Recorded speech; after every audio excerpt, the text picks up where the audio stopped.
Good morning. Today is the bridging ceremony, where we honor our graduating teens as they make the transition from high school and adolescence to being young adults and moving on to the next phase of their lives, whether it be college, a job, or military service. Each year we honor our teens by the giving of a rose. The rose has special significance for our fellowship. When parents bring their children to be introduced into Unitarian Universalism through the dedication ceremony, we give them a rose which has been stripped of its thorns to protect the child, just as we and the child's parents promise to protect them from the things that go bump in the night and the difficult parts of the world that are still there in the daylight. The bud of these roses are closed to represent the child beginning both their life and their search for truth and meaning as you use.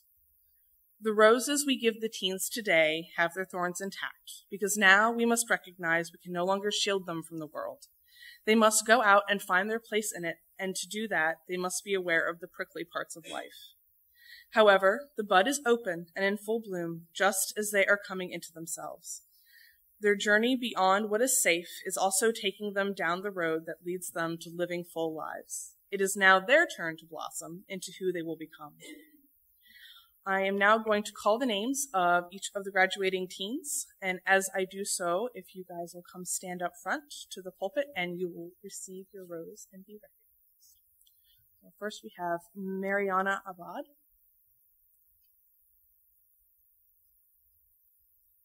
David Burke,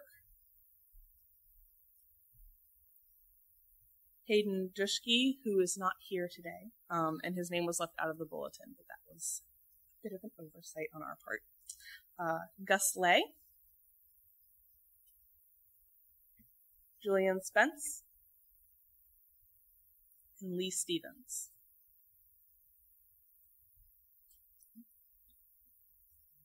Jan's going to present you with your rose.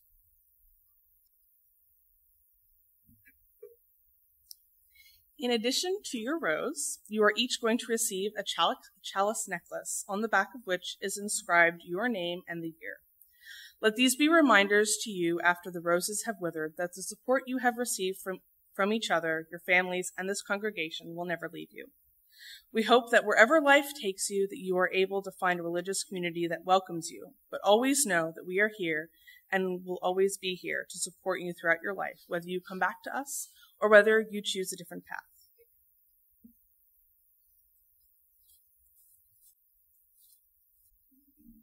You guys can now be seated. Congratulations.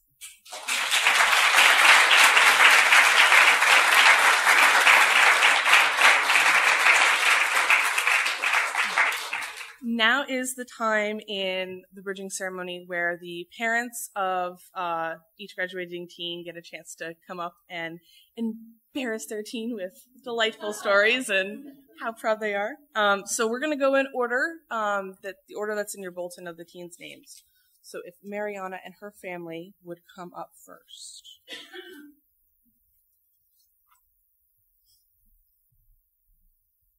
Good morning. I am Paula Gudelo, and this is Dick Baker. I am the proud mother of Mariana Aubad, and this is the proud assistant parent of Mariana Aubad. I suppose as parents, we're expected to talk about how quickly our children grow. They do grow quickly, and even though we come to miss the idiosyncrasies of every age, it's very good indeed that they do grow. When I first met Mariana, almost 18 years ago, I thought she was perfect. And it amazes me that ever since that day, she has managed to go from perfect to more perfect. And I truly think that in growing, she every day becomes a different shade of perfect. And I'm very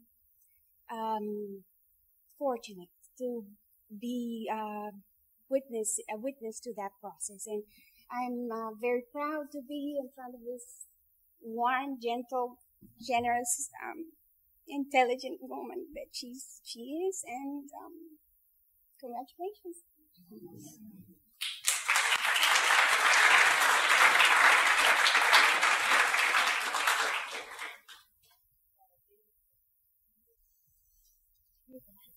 Well,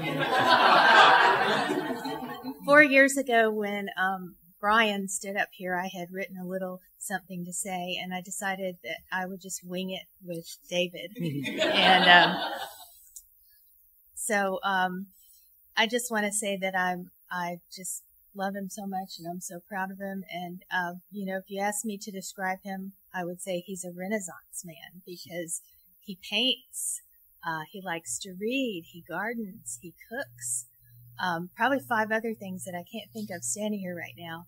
He's always got a project going, whether it's a garden in the backyard or punching bag that he's making from scratch or a worm garden in the garage. But either way, he's just a neat guy, and he's going off to the Navy, and I couldn't be more proud of him, and I just love him today. Hey, David. Oh, yeah, I wanted to speak as well. Yeah, I won't pretend that it's been easy, but in a sense, I think a lot of times when people are very much alike, as David and I are, we're both artistic, though he is, I must confess, a better artist. We are both mathematically inclined, except that he is much better at math than I am. We both have big feet, except his feet are bigger. But it's been a very interesting and enlightening experience. I'm very excited that Dave will be going into the Navy because of his great qualities. He has both leadership and deep personal relation abilities that I think will make a wonderful addition, and it will be a great asset and a great blessing to the men that will serve under him when he becomes an officer, which I'm sure he will. That I'm just so excited that he will be able to put those wonderful skills he has to use.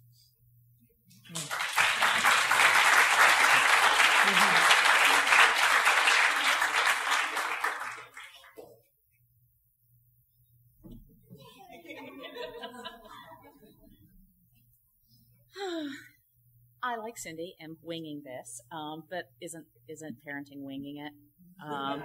And so a lot of you know that I started out life as a scientist, and after Pat inspired me to have children, 3 of them, and waiting 11 years to really think about it, we commenced with our first experiment. And Gus has been an amazing experiment. The first thing that he did to amaze me, as we were driving to Athens, Georgia one day, and he was 2, and we passed a sculpture in somebody's field. A couple seconds later, we heard, tattoo, tattoo. And we're like, there's a tattoo? Where's the tattoo? But he had been saying statue.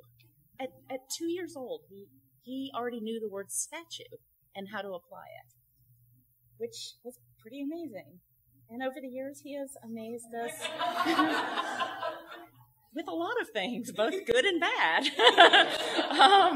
And he continues to amaze us. And he, like David, is an amazing artist. Has realized he's not quite as good at math as he thought he was originally, but is still good and much better than me. He's taller than me, which is awesome. Stand up, son. See? I didn't know that was going to happen because he was 17 pounds when he was 1 year old. So he's off to school to Tri-County until he decides what he wants to do with his life, and he is going to be an amazing man. He's my amazing son, and I love him.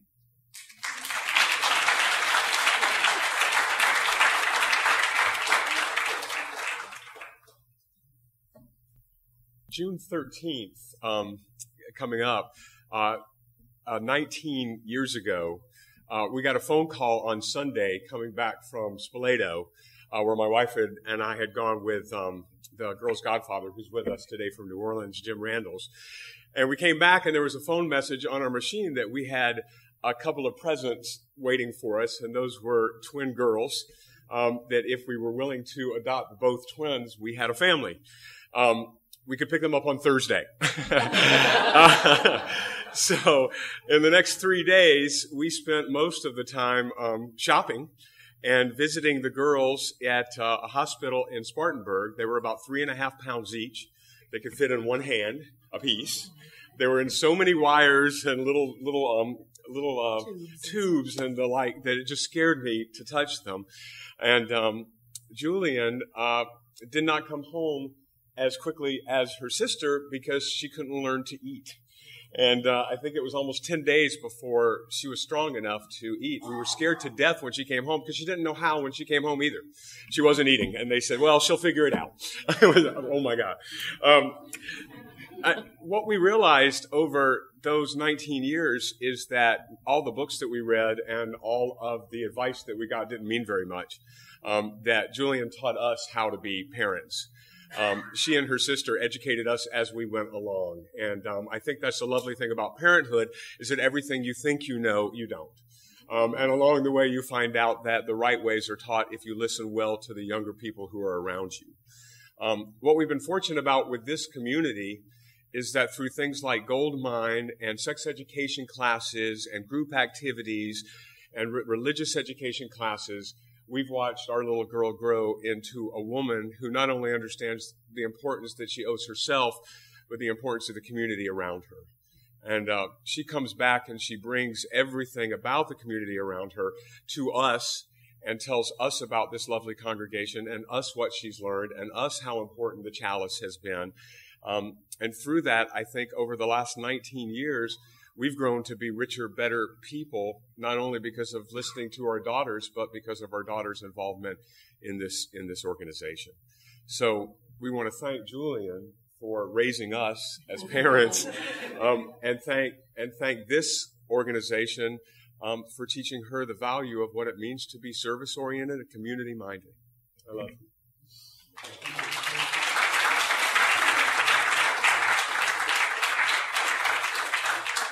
Yeah, I'll just say a couple words. I just want to add a couple of things, and that is that Julian has been coming here since birth.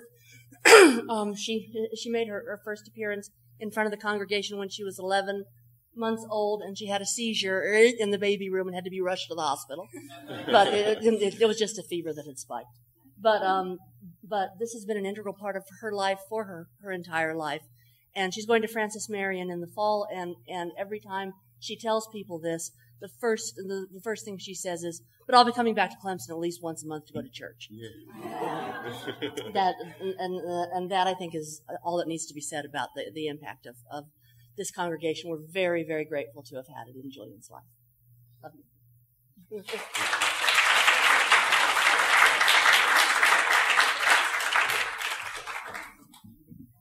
Thank you to all the teens and the parents. Sorry, guys.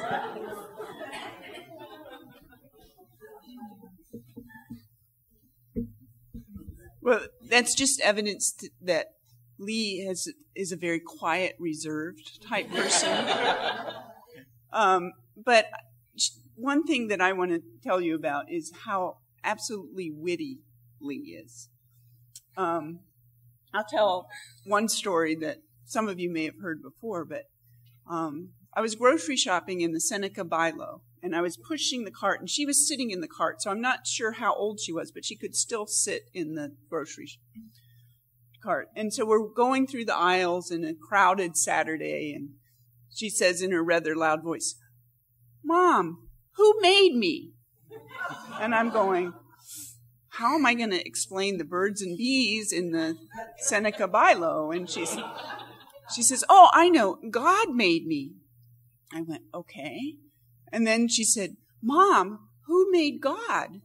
And I said, I was struggling with the next big question. I'm going, and she says, "Oh, I know, I made God."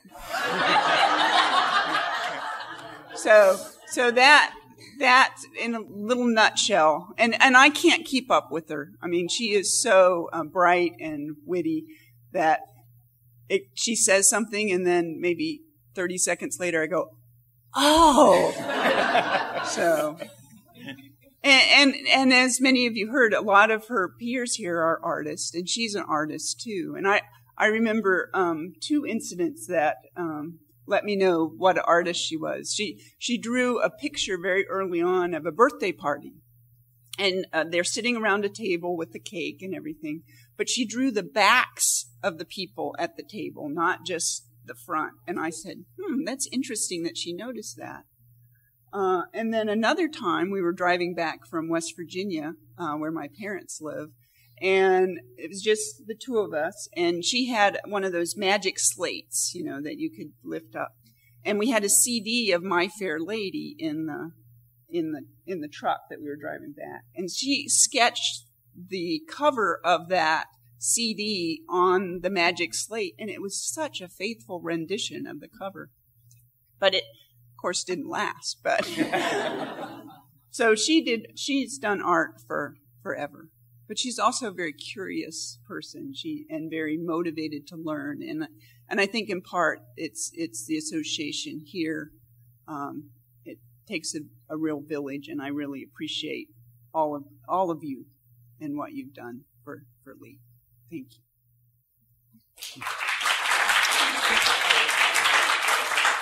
I have to say, one of the things that about Lee, of which I'm most proud, is that she's done so much in spite of the advice she's gotten from her father. I do not have an artistic bone in my body, and arts have never been high in my estimation. In fact, as Jim might remember, at the Air Force Academy, one of the crowning insults was to think that somebody was from Amherst, for God's sake. And yet, despite all of that, Lee has pursued her dreams with a great deal of force, actually. She's very calmly and rationally stepped me through things until I came to see that she was right. So I'm sure she'll do well in life. I'm sure that she's going to find exactly what she wants to do. And I love her very much.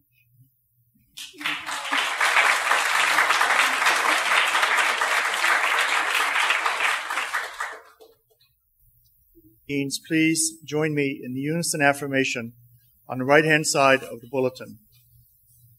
And it's going to start, we, the members and friends. So it's on the right-hand side. And as you as the teens who are graduating, you're welcome to just enjoy this gift.